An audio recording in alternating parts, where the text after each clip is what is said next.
नमस्कार दोस्तों। BPSC mains को ध्यान में रखते हुए इकोनॉमिक्स के अंतर्गत जितना भी इम्पोर्टेंट प्रश्न है सारे ही प्रश्नों को बारी बारी से कंप्लीट कराई जा रही है। आज इसी कड़ी में अगला प्रश्न होगा, बिहार में प्रवासन के मुख्य कारणों का वर्णन करें। प्रवासी जनसंख्या के सामने वाली विभिन्न चुनौतियों की चर्चा करें। क्या प्रवासन बिहार में कृषि के स्थिरीकरण का मुख्य कारण है, अर्थात प्रवासन अधिक हो रहा है उसके पीछे जो कारण है, क्या बिहार में खासकर कृषि जैसे गतिविधियों में प्राथमिक क्रियाकलापों में महिलाओं की अधिक भागीदारी से हो रही है। महिला घर की काम संभाल ले रही है जिसकी वजह से पुरुष फ्री हो जा रहे हो, बाहर विदेशों में या फिर अलग अलग राज्यों में काम कर रहे हैं। तो यहाँ पे पूरा हम लोग इसका एक बेहतरीन आंसर राइटिंग लिखने का प्रयास करेंगे। सबसे पहले आपको इंट्रो पार्ट में आपको परिचय के रूप में, भूमिका के रूप में जो भी प्रवसन से संबंधित बातों को इंडिकेट करना है। कुछ फैक्चुअल डेटा के भी यहाँ पे चर्चा कर सकते हैं। उसके बाद से पूछ रहा है कि मुख्य कारण का वर्णन करें। प्रवसन के कौन कौन से यहाँ पे कारण होते हैं, जितना भी कारण है इन सारे कारणों को बताना है। फिर उसके बाद पूछ रहा है प्रवासी जनसंख्या के सामने वाली जो विभिन्न जो चुनौतियां हैं, कौन कौन सी चुनौतियां आती है। एक जब वो कोई व्यक्ति है, आप खुद रख के देखिए, जब किसी भी दूसरे देश में, दूसरे राज्य में जाने में बहुत सारी जो चुनौतियां आती है, समस्याएं आती हैं, तो यहाँ पे वो रहती ही रहती है। उसको आपको पूरा यहाँ पे डिटेलिंग करने का प्रयास करना है। उसके बाद से यहाँ पे मोस्ट इम्पोर्टेंट प्रश्न यहाँ पे बन जा रहा है कि क्या प्रवासन बिहार में कृषि के स्थिरीकरण का यहाँ पे मुख्य कारण है। यहाँ पे इसको बताना है। क्वेश्चन टैग भी मैंने मार्क किया हुआ है। उसके बाद से लास्ट में निष्कर्ष के रूप में टिप्पणी आप यहाँ पे कर सकते हैं। ठीक है, बिल्कुल चेक एंड बैलेंस यहाँ पे होना चाहिए। तो सबसे पहले हम लोग शुरुआत करते हैं यहाँ पे परिचय से। परिचय में चूँकि यहाँ पे बात की जा रही है प्रवासन की यहाँ पे बात की जा रही है, माइग्रेशन की बात की जा रही है। तो अगर 2011 का सेंसस उठा के देखें, 2011 के सेंसस में, तो पूरा का पूरा देखेंगे बिहार में जो प्रवासन का जो दर है काफ़ी बड़ी मात्रा में मौजूद है यहाँ पे। ठीक है, और यहाँ पे लगभग देखा जाए तो 10% जो पॉपुलेशन है, पूरा पॉपुलेशन का लगभग 10%, 110 मिलियन के आसपास, 110 मिलियन के आसपास, 1 करोड़ से अधिक लोग यहाँ पे सोचिए। लगभग अभी उस समय जो 2011 की जनसंख्या के अनुसार एप्रोक्स लगभग 12 करोड़ के आसपास थी। तो यहाँ पे लगभग 110 मिलियन जो लोग हैं बाहर ही यहाँ पे माइग्रेट कर रहे हैं। तो यहाँ पे वो आंकड़ा यहाँ पे हो जा रहा है लगभग 10% के आसपास। ठीक है, अब ये जाते कहाँ है, प्रवासन कहाँ करते हैं, तो यहाँ पे अन्य देशों में हो जाएगा, अन्य देशों में भी जाते हैं, या फिर अन्य राज्यों में भी जाते हैं, अन्य राज्यों में भी जाते हैं। इसे अन्य देशों में देखेंगे तो बिहार से बड़ी मात्रा में जो गल्फ कंट्री में हो गया, ठीक है, बहुत सारे मात्रा में यहाँ पे अफ्रीकन कंट्री में हो गया, या फिर जो अन्य राज्यों में हम लोग बात करें तो यहाँ पे दिल्ली हो गया, महाराष्ट्र, इसके अलावा यहाँ पे वेस्ट बंगाल, यहाँ पे बड़ी मात्रा में बिहार के लोगों का यहाँ पे पलायन होता है। अब यहाँ पर प्रवासन को लेके कुछ हम लोग, ठीक है, डिफिनीशन देखने का प्रयास करते हैं। जैसे कि अंतर्राष्ट्रीय प्रवासन संगठन के द्वारा, अंतर्राष्ट्रीय प्रवासन संगठन के अनुसार यह बता रहा है कि कोई ऐसा व्यक्ति जो है यहाँ पे, ठीक है, जो अपने निवास स्थान से दूर चला गया हो, ध्यान रखिएगा, दूर चला गया हो, अन्य देश में चला गया हो, या फिर अन्य यहाँ पे राज्य में चला गया हो, यहाँ पे स्थानांतरित हो गया हो, तो फिर उसी को यहाँ पे बोला जाता है कि उसका यहाँ पे माइग्रेशन हो गया है। हालांकि ये कोई, ठीक है, ऐसा नहीं है कि अचानक हो रहा है। ये हम लोग शुरू से यहाँ पे देख रहे हैं, एंशिएंट एरा से यहाँ पे देख रहे हैं कि लोग अलग अलग कामों के लिए, अलग अलग क्रियाकलापों के लिए, अपने आजीविका के स्रोत के लिए, ऐसे बहुत सारे जो कारण हैं एंशिएंट एरा से ही हम लोग देख रहे हैं कि बिहार जैसे क्षेत्रों से पलायन की समस्या यहाँ पे रही ही रही है। अब यहाँ पे हम लोग कुछ कारणों की बात करते हैं कि कौन कौन से ऐसे कारण हैं जिसके वजह से बिहार के लोगों को पलायन करना पड़ता है। तो यहाँ पे जो भी जनरलाइज जो कारण है इस तरीके से आपको एग्जाम में दिखाना है कि आप अच्छे से उसको यहाँ पे ठीक है डिफेंड करके लिख सकें। तो नंबर 1 यहाँ पे हो जाएगा नौकरी में अवसरों की कमी। नौकरी में अवसरों की कमी। अवसरों की कमी। अब सोच के देखें यहाँ पे बिहार में जो पॉपुलेशन है इतना ये हाई डेंसिटी का यहाँ पे रूप ले चुका है, लगभग 1106, ध्यान रखिएगा, वर्ग किलोमीटर के दायरे में, सॉरी ठीक है, लगभग 1106 जो लोग हैं यहाँ पे, 1106 जो लोग हैं प्रति वर्ग किलोमीटर में, प्रति वर्ग किलोमीटर में, मतलब समझ रहे हैं ना, जो 1 किलोमीटर का जो भी वर्ग होता है इस एरिया में जो रहने वाले जो लोग हैं कितने लोग हैं, 1106 लोग हैं। तो इससे आप अंदाज़ा लगा सकते हैं कि बिहार में जो पॉपुलेशन डेंसिटी यहाँ पे अधिक है और जब जनसंख्या यहाँ पे अधिक है तो स्वाभाविक सी बात है कि जो अवसरों में कमी है ये पर्याप्त रूप से यहाँ पे देखने के लिए मिलती ही मिलती है। और जब अवसरों में कमी आएगी तो इनको लगेगा कि भाई हम अदर अपॉर्चुनिटी की तलाश करते हैं, जिसकी वजह से यहाँ पे इनका प्रमोशन यहाँ पे होता है, जिसकी वजह से इनका प्रमोशन होता ही होता है। कुछ और भी कारण हैं, जैसे कि यहाँ पे बिहार में बड़ी मात्रा में देखा जाए तो कृषि क्षेत्र यहाँ पे मौजूद है। और बिहार में जो कृषि जो क्षेत्र है बिल्कुल यहाँ पे मानसून पे आधारित है, ध्यान रखिएगा, मानसून पे यहाँ पे आधारित है। जिस साल मानसून अधिक होगा तो फिर लोग भी रहते हैं, मानसून लगेगा कि खराब हो गया, कमज़ोर हो गया, तो प्रवसन की समस्या यहाँ पे जेव कहते हैं यहाँ पे बनी रहती है। चूँकि मानसून नहीं होना और बिहार में चूँकि सिंचाई का जो सुविधा है ये भी पूरी तरीके से डेवलपमेंट हुआ है, मतलब नहीं हुआ है, अभी भी सिंचाई की सुविधा में भारी मात्रा में आपको कमी दिखाई देगी ही देगी। तो अब किसानों का जब कम उत्पादन होगा तो स्वाभाविक सी बात है कि आय भी उनका कम होगा। तो इन सारी समस्याओं से यहाँ पे छुटकारा पाने के लिए, मुक्त होने के लिए फिर वे अदर राज्य या फिर अलग ठीक है देशों का यहाँ पे मूवमेंट करने लगते हैं। दूसरा यहाँ पे कुछ और भी कारण है, जैसे कि खराब बुनियादी ढांचा। मैं यहाँ पे दूसरे स्लाइड में लिख रहा हूँ खराब बुनियादी ढांचा।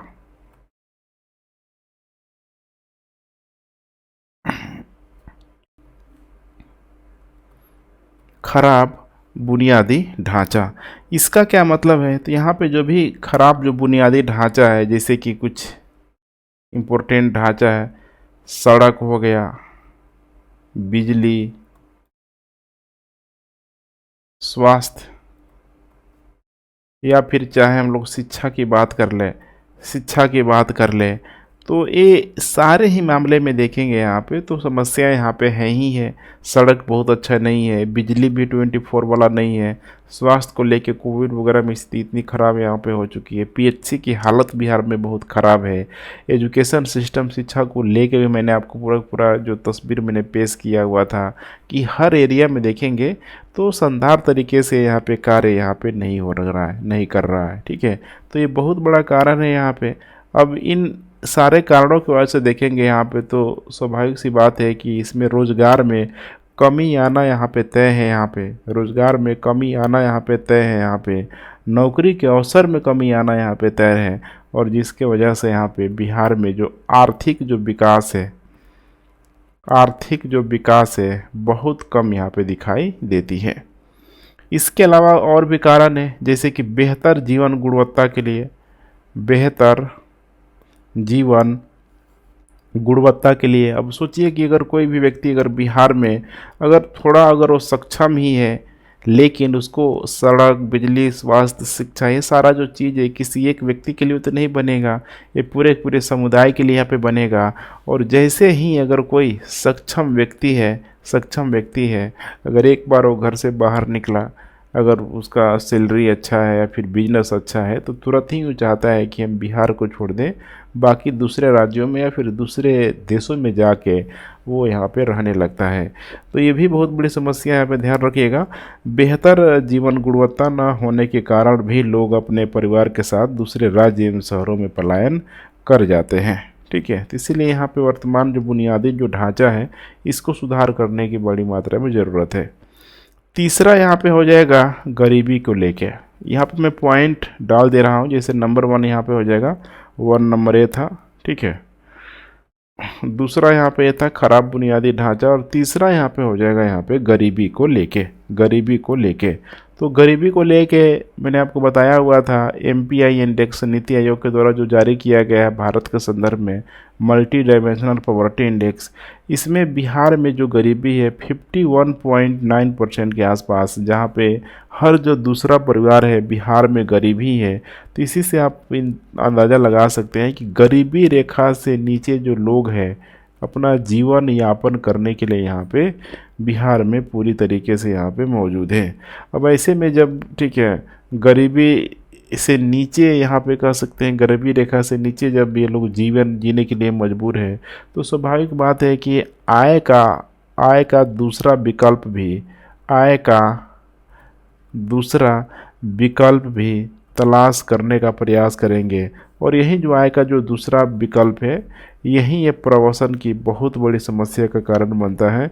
सबको लगता है कि हम दूसरे देशों या दूसरे राज्यों में जाके चले जाएं, या फिर एक कह सकते हैं कि बुनियादी सुविधाओं और सामाजिक सेवा जो भी इसकी ज़रूरतों को पूरा करने के लिए, शिक्षा, स्वास्थ्य, ठीक है, इन सबको यहाँ पे बेहतरीन करने के लिए भी इन लोगों के द्वारा ये सारा स्टेप उठाया जाता ही जाता है। ठीक है। उसके बाद नेक्स्ट है यहाँ पे चौथा नंबर में यहाँ पे हो जाएगा डिजास्टर मैनेजमेंट, प्राकृतिक आपदा। प्राकृतिक आपदा, ठीक है। प्राकृतिक आपदाएं में जैसे कि बिहार में देखा जाए तो बाढ़ बड़ी मात्रा में मौजूद है। बाढ़ के साथ साथ सूखा भी, जिस उत्तर बिहार बाढ़ के लिए फेमस है, दक्षिण बिहार में वर्षा ही नहीं होती बड़ी मात्रा में, बहुत बड़े भाग में वहाँ पे सूखा आ जाती है। इसके अलावा चूँकि हिमालयन रेंज है पूरा पूरा, खासकर नॉर्थ बिहार की बात करें तो भूकंप जैसी समस्याएं यहाँ पे बनी रहती है। अब यही आपको समझना है कि अब इन सारे ही समस्याओं से निपटने के लिए यहाँ पे पूरी तरीके से बुनियादी सुविधाओं का होना, बुनियादी ढांचे का डेवलपमेंट होना बहुत ज़रूरी है।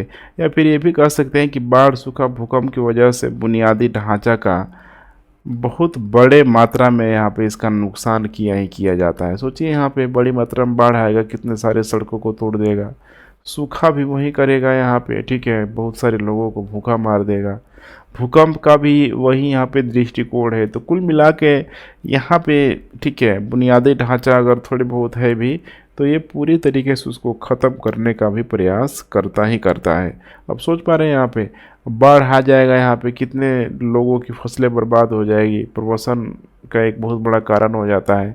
सूखा, जब वर्षा ही नहीं होगी, यहाँ पे मानसून को देखा हम लोगों ने अभी, तो यहाँ पे तुरंत लोग पलायन, अल्टरनेट, ठीक है, विकल्प की तलाश करने लगते हैं। वहीं भूकंप में जिनका सब कुछ ख़त्म हो गया, बर्बाद हो गया, फिर वे, उनको लगता है कि हम बिहार में अपने आप को रीस्टेबलाइज नहीं कर सकते हैं, और पुनः वे एक जगह से दूसरे जगह जाने की ये तैयारी में लग जाते हैं। उसके बाद कुछ और भी कारण है यहाँ पे, जैसे कि प्राकृतिक आपदा के अंतर्गत अगर यहाँ पे देखा जाए तो बाढ़ पीड़ित लोगों की मदद, ठीक है, यहाँ पे सही समय पे गवर्नमेंट के द्वारा, राज्य सरकार के द्वारा, इनके द्वारा यहाँ पे जो भी राहत जो कार्यक्रम है, लक्षित व्यक्तियों तक नहीं पहुंचना, ये भी बहुत बड़ी समस्या का कारण होता है। इनको बाहर भेजने के लिए, बाहर, ठीक है, इनको यहाँ पे जाने में मजबूर होना पड़ता है। तो कुल मिला के आप यहाँ पे देख पा रहे हैं दोहरी तिहरी प्राकृतिक आपदाओं से बिहार यहाँ पे, ठीक है, कहीं न कहीं झेल ही रहा है। अभी देखा जाए इसी के अंतर्गत तो 38 जिला के आसपास, ध्यान रखिएगा, 38 जिला में जो लगभग 22 जो जिला है, अधिकतर मात्रा में उत्तर बिहार से नॉर्थ बिहार का जिला ही यहाँ पे मौजूद है। तो यहाँ पे बाढ़ या सूखा से लगभग प्रभावित ही है यहाँ पे, जिसमें एक सुनिश्चित फसल का यहाँ पे विकास क्या हो पाता है, नहीं हो पाता है। उसके बाद यहाँ पे नेक्स्ट कारण हो जाएगा, पांचवा जो कारण हो जाएगा, सामाजिक और राजनीतिक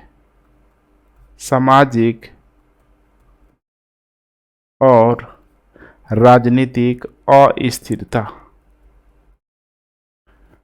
सामाजिक और राजनीतिक अस्थिरता। तो ये भी यहाँ पे समझ सकते हैं कि इसके वजह से भी बिहार में एक अशांति यहाँ पे बनी ही रहती है। क्योंकि सामाजिक राजनीतिक व्यवस्था में देखा जाए तो जाति व्यवस्था एक बहुत बड़ा यहाँ पे ध्यान रखिएगा रोल प्ले करता है। मैं तो यही बोलता हूँ कि जाति जो व्यवस्था है बिहार के लोगों के डीएनए में पूरी तरीके से बस चुका है। तो यहाँ पे आए दिन यहाँ पे देखेंगे तो जाति व्यवस्था को लेके हो जाएगा, या फिर यहाँ पे धार्मिक व्यवस्था को लेके यहाँ पे सांप्रदायिक तनाव। अब इससे लोग क्या करने लगते हैं, तो असुरक्षित महसूस करने लगते हैं। यहाँ पे अच्छे अच्छे लोग भी यहाँ पे असुरक्षित महसूस करने लगते हैं, जिनके पास पूरा पूरा चीज़ मौजूद है यहाँ पे, खासकर वे गरीब नहीं है, समाज के अच्छे वर्ग से आते हैं। लेकिन वही है ना, अगर ये हिंसा होगा, असुरक्षा की भावना आएगी, तो फिर अपने आप को वे लोग सिक्योर करने का प्रयास करते हैं और फिर से यहाँ पे एक प्रवसन का एक बहुत बड़ा एक कारण बन जाता है। ध्यान रखिएगा, प्रवसन का बहुत बड़ा यहाँ पे कारण बन जाता है। इसके वजह से भी लोग यहाँ पे, ठीक है, बेहतर सुरक्षा की तलाश में पलायन करने लगते हैं।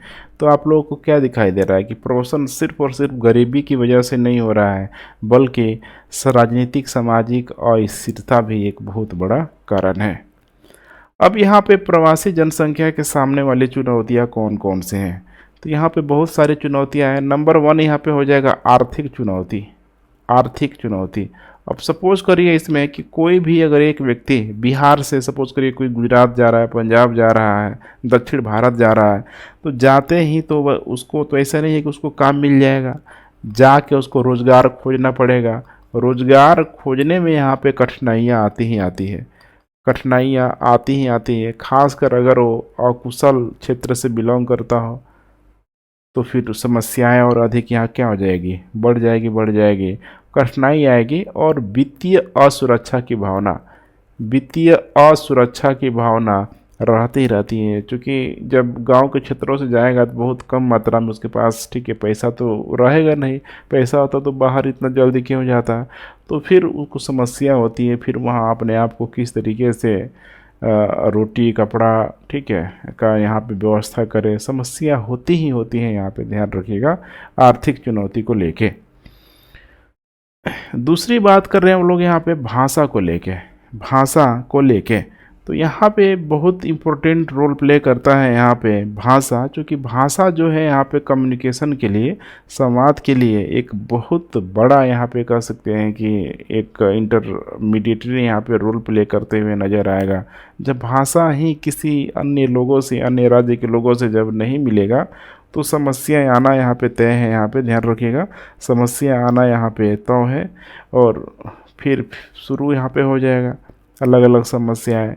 जैसे कि यहाँ पे सामाजिक समर्थन की कमी, पहले ही वहाँ पे भी लोग समझ जाएंगे कि भाई हमारे राज्य का तो नहीं है, ये ज़रूर कहीं बाहरी लोग हैं, ठीक है। तो सामाजिक समर्थन की कमी यहाँ पे हो जाएगी।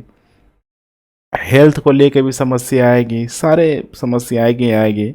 हेल्थ हो जाएगा, फिर यहाँ पे एजुकेशन हो जाएगा, या फिर अन्य सेवाओं तक जो पहुँच है, नई जगहों पे जाने पे समस्या होती ही होती है। तीसरा यहाँ पे हो जाएगा भेदभाव और नस्लवाद को बढ़ावा देने के लिए।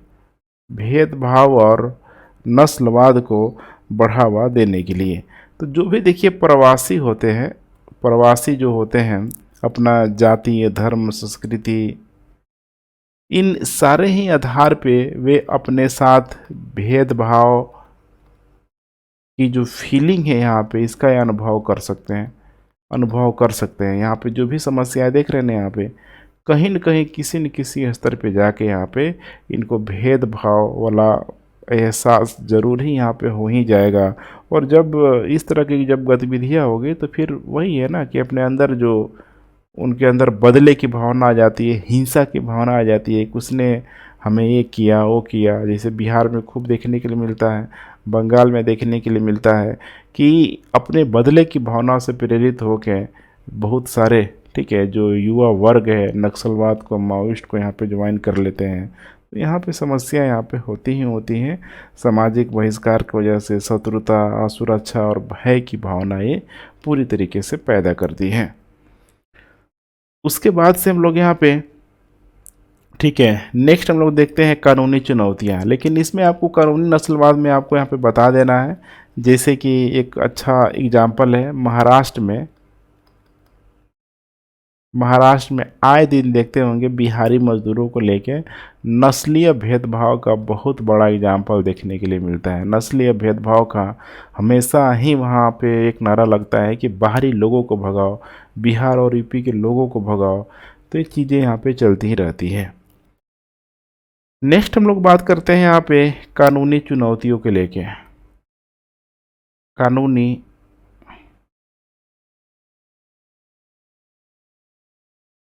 चुनौतियों के लेके। ठीक वैसे ही है जैसे एक जगह से आप ठीक है किसी नए जगह पे जाके बस रहे हैं, तो समस्या यहाँ पे आएगी ही आएगी। जो भी वहाँ का जो कानून है, जो भी वहाँ का जो कानून है, उन कानूनी चुनौतियों का सामना करना पड़ सकता है, जिसमें कई प्रकार का यहाँ पे जोखिम उत्पन्न हो सकता है। ध्यान रखिएगा, जोखिम उत्पन्न हो सकता है, न्याय मिलने में देरी लग सकती है, या फिर यहाँ पे ठीक है कह सकते हैं कि नागरिकता का दर्जा करने में, सॉरी, नागरिकता होता है ना, नागरिकता, ठीक है, नागरिकता, ठीक है, भारत के नागरिकता में कोई तो दिक्कत नहीं आएगी।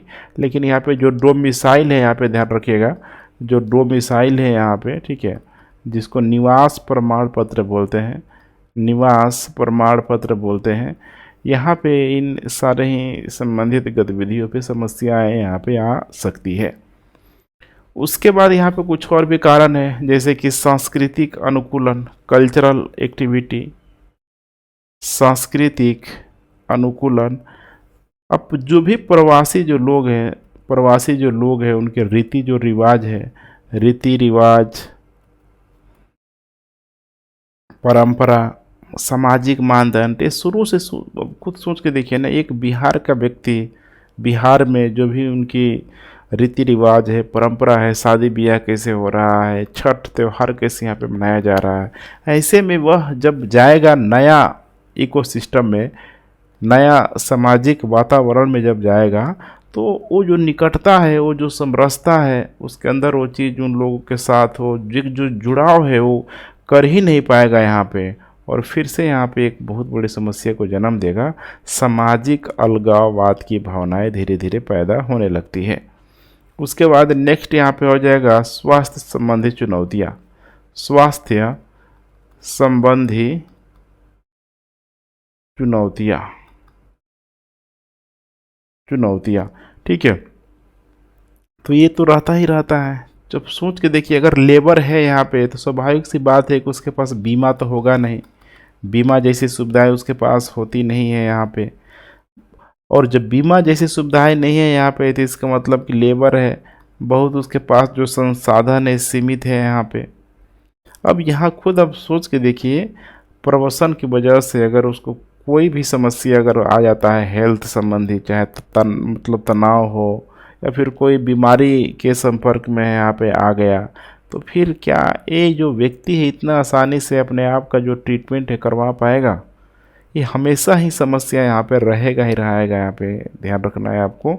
इसीलिए यहाँ पे स्वास्थ्य संबंधी चुनौतियाँ जो है, ये भी एक बहुत बड़ी चुनौती के रूप में प्रवसन संबंधी लोगों के लिए होता ही होता है।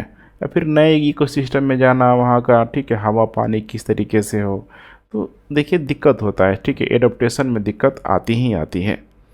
अब उसके बाद नेक्स्ट बात करते हैं, क्या पलायन में कृषि का स्त्रीकरण का मुख्य कारण है? यहाँ पे पलायन जो पुरुष जो बड़ी मात्रा में कर रहे हैं, वो इसीलिए कर रहे हैं कि महिलाओं ने कृषि का मोर्चा खुद ही संभाल लिया है। यहाँ पे आपको बताने का कोशिश करना है। तो यहाँ पे अगर हम लोग बात करें बिहार में अगर यहाँ पे हम लोग कृषि की बात करते हैं, तो देखिए कृषि में बिहार में खासकर नारी को लेकर देखा जाए तो एंशियंट एरा से देखेंगे तो वहाँ की जो महिलाएं हैं फिजिकली वर्क आपको करते हुए यहाँ पे ज़रूर नज़र आएगी ही आएगी। और ठीक है, मतलब ऐसा नहीं है कि सारे ही जो कम्युनिटी के जो लोग हैं, सारे ही जातियों के नीचे के लोग की जो ठीक है जो नीचे के जाति के जो महिलाएं हैं वे जरूर ही यहाँ पे भागीदारी करती थी, नारी भी भागीदारी करती थी। ऊंचे वर्गों के आपका ठीक है, ऊंची जातियों का आपको दिखाई नहीं देगा। लेकिन अब यही है ना बदलाव। अब ये जो चेंजेज है, जो बदलाव है, ये बहुत बड़ा जो कारण है यहाँ पे आर्थिक कारण है। यहाँ पे आर्थिक कारण है। सोचिए कि अगर कोई भी जाति की जो महिला है, कोई भी धर्म की अगर जो महिला है, अभी समाज जिस तरीके से बदल रहा है, तो यहाँ पे मोर एंड मोर का जो ठीक है प्रचलन है यहाँ पे कि ये व्यक्ति जल्दी देख पा रहे हैं ना, यहाँ पे सेटिस्फाइड यहाँ पे नहीं होगा। अगर व्यक्ति के पास रिसोर्सेज है तो चाहता है कि और अधिक प्रोडक्शन उससे किया जाए। अगर रिसोर्सेज नहीं है तो फिर वो तो चाहेगा ही चाहेगा। तो यहाँ पे आई होप चीज़ों को आप लोग समझ पा रहे होंगे कि यहाँ पे फिर होता क्या है। तो ऐसे में महिलाओं ने पूरी तरीके से धीरे धीरे एक जो समय था जहाँ पे कृषि पे पुरुषों का वर्चस्व हुआ करता था, कृषि पे पुरुषों का वर्चस्व हुआ करता था, धीरे धीरे यहाँ पे महिलाओं ने बहुत बड़ी मात्रा में भागीदारी करना शुरू कर दिया। भागीदारी करना शुरू कर दिया कि जाओ भाई खेती बाड़ी जो है हम करवा लेंगे, खुद कर लेंगे। लेकिन अगर एक जो पुरुष है वो फ्री होगा तो बाहर से जाके पैसा यहाँ पे लेकर आएगा। लोग बोलते हैं ना कि खेती से सिर्फ और सिर्फ पेट भर सकता है, बाकी की जो ज़रूरतें है, स्वास्थ्य है, हेल्थ है, बिजली है, ये सारी जो ज़रूरतें हैं खेती से पूरा करना बहुत ही असंभव टाइप का मामला है। तो यहाँ पे एक जो सेकेंडरी जो इनकम का जो साधन है यहाँ पे वो करने का यहाँ पे प्रयास किया जाता ही जाता है। ठीक है, अब यही आपको समझना है यहाँ पे। इसीलिए यहाँ पे महिलाओं को यहाँ पे छोड़ दिया जाता है कि महिलाएं ही यहाँ पे कृषि करेगी ही करेगी। अब यहीं पे माना जाता है कि देखिए महिलाओं ने यहाँ पे कृषि पे बहुत अधिक अगर ठीक है सहयोग दिया, बहुत अधिक कंट्रीब्यूशन दिया। तो यहाँ पे जीडीपी के मामले को भी उठा देख सकते हैं कि देख पा रहे हैं भारत या फिर बिहार में कहीं भी देखेंगे तो घरेलू कार्यों को जीडीपी में कहीं न किसी रूप में शामिल नहीं किया जाता है, क्योंकि उससे इनकम जनरेट नहीं होता है। लेकिन महिलाएं जब यहाँ पे कृषि गतिविधियाँ जब करेगी, यहाँ से इनकम जनरेट होगा, तो महिलाओं में भी एक नारी सशक्तिकरण की भावना यहाँ पे आएगी ही आएगी। ध्यान रखिएगा, आएगी ही आएगी। लेकिन यहाँ पे पूछा जा रहा है कि क्या मुख्य कारण है। ठीक है, तो हम लोग बता सकते हैं मुख्य कारण है, चूँकि अब महिलाओं ने यहाँ से थोड़ा सा मैं अगले पेज में बताने की कोशिश करता हूँ कि महिलाओं ने बदलती व्यवस्था के अनुसार, बदलती व्यवस्था के अनुसार अपने आप को यहाँ पे ढालना शुरू कर दिया, ढालना शुरू कर दिया। और उसका सबसे पीछे जो कारण होता है वो है यहाँ पे परिस्थितियाँ। परिस्थितियाँ अब खुद आप सोच के देखिए, बिहार में बहुत अधिक यहाँ पे औद्योगिकरण यहाँ पे नहीं है बड़ी मात्रा में कि जहाँ जाकर महिलाएं कार्य करें। सेवा क्षेत्र भी यहाँ पे स्किल जो लेबर चाहिए, बिहार में महिलाओं में लिटरेसी रेट खुद ही इतना कम है कि स्किल्ड लेबर आपको महिलाएं में आपको देखने के लिए नहीं मिलेगी। एक यहाँ पे बड़ा जो कारण बन जाता है कि यहाँ पे कृषि का, ध्यान रखिएगा, कृषि का पूरी तरीके से व्यवसायीकरण कर दिया गया, व्यवसायीकरण कर दिया गया। अर्थात खाद्यान्न फसलों के साथ साथ जो भी यहाँ पे नकदी जो फसल है यहाँ पे इसमें शामिल कर दिया। अब यही जो नकदी फसलों को लेके महिलाओं का जो अट्रैक्शन है तेज़ी से यहाँ पे बढ़ना शुरू हो गया। और यही है बदलता हुआ, ध्यान रखिएगा, बिहार। ठीक है, जिसके वजह से महिलाओं ने इस मोर्चे को यहाँ पे संभाले रखा। कुछ और भी कारण है, जैसे कि बहुत सारे महिलाओं को यहाँ पे ठीक है राज्य सरकार के द्वारा यहाँ पे सपोर्ट भी दिया जा रहा है, माइक्रो फाइनेंस जैसे वित्तीय सहायता भी इनको दिया जा रहा है, जिसके वजह से बहुत सारी महिला इंटरप्रेन्योरशिप का, उद्यमी का यहाँ पे रोल भी प्ले कर रही है। देखते होंगे आप लोग आए दिन बहुत सारी महिलाओं ने मिल के ठीक है अचार ही बनाना शुरू कर दिया, पापड़ बनाना शुरू कर दिया। तो यहाँ पे ये बहुत अच्छी पहल है यहाँ पे, क्योंकि अब यहाँ से जब इनकम जनरेट होगा तो इनको धीरे धीरे आर्थिक स्वतंत्रता मिलेगी। हमारे समाज में जो मेल डोमिनेंसी एक्टिविटी जो मौजूद है पेट्रियार्कल सोसाइटी को लेके, वो चीज़ ठीक है लोगों को भी समझ में आएगी कि कहीं न किसी रूप में महिलाएं भी देश के विकास में या फिर ठीक है किसी राज्य के विकास में, घर के विकास में कहीं से किसी से भी कम नहीं है। तो इन सारी बातों को आपको ठीक है बता देना है। फाइनली यहाँ पे आपको लिखना है यहाँ पे छोटा सा निष्कर्ष, और निष्कर्ष में यहाँ पे प्रवासन से संबंधित है, यहाँ पे प्रवासन से संबंधित है। तो यहाँ पे बता सकते हैं कि बिहार में यह बहुत बड़ी समस्या है, बिहार में यह बहुत बड़ी समस्या है, और इसको यहाँ पे ठीक है राज्य सरकार के द्वारा, हालांकि राज्य सरकार के द्वारा इसको रोकने का यहाँ पे प्रयास किया गया है, लेकिन अभी भी ये जो रोकने का जो प्रयास है अभी भी अपर्याप्त है। और जनसंख्या जिस तरीके से बढ़ रहा है, अभी हो सकता है कि 2021 का जो जब डेटा आएगा ठीक है, चूँकि ठीक है आने ही वाला है 2023 से, जो 22-23 से जो शुरू हुआ था सेंसस ठीक है, तो यहाँ पे बड़ी मात्रा में हो सकता है कि 110 मिलियन से भी ये डेटा यहाँ पे पार कर दिया जाए। ये देखना काफ़ी रोचक होगा, इंटरेस्टिंग होगा। आप लोग थोड़ा सा नज़र इसमें ज़रूर ठीक है गड़ाए रखिएगा। तो यहाँ पे आपको बताना है कि ठीक है अब अपर्याप्त है। हालांकि प्रवासन ने बिहार में कृषि के स्थिरीकरण में एक भूमिका निभाई है, क्योंकि यहाँ पे जो भी लैंड है, जो भी भूमि का टुकड़ा है, पुरुष तो बाहर चला गया, अब इस भूमि के टुकड़े में जो महिलाएं हैं, महिलाओं ने अपना एक ठीक है मोर्चा खोल दिया, कृषि को कैसे करना है, कैसे कराना है। एक बहुत बड़ा यहाँ पे रोल प्ले किया है ठीक है। अब यहाँ पे इतनी सारी बातें पर्याप्त है, कुछ और भी बातें जोड़ सकते हैं कि सिर्फ यही चीज़ें नहीं है, अन्य कारकों ने भी महिलाओं के सशक्तिकरण में बहुत बड़ा रोल प्ले किया हुआ। बदलती सामाजिक भावनाएं कह सकते हैं, या फिर बदलते राजनीतिक मापदंड कह सकते हैं। पंचायती वगैरह में अधिकार महिलाओं को दिया गया है, बिहार में 50% से यहाँ पे ऊपर दिया गया है। उद्यमी को लेकर महिलाओं को प्रोत्साहित किया जा रहा है। तो यहाँ पे कहने का मतलब ये नहीं रखना है कि सिर्फ और सिर्फ एक ही फैक्टर को कृषि तक सीमित रख के छोड़ देना है, थोड़ा डायमेंशन आप यहाँ से बड़ा कर सकते हैं। तो ठीक है फ्रेंड्स, अपना फीडबैक आप लोग देते रहें, एंड थैंक्स फॉर वाचिंग। जय हिंद।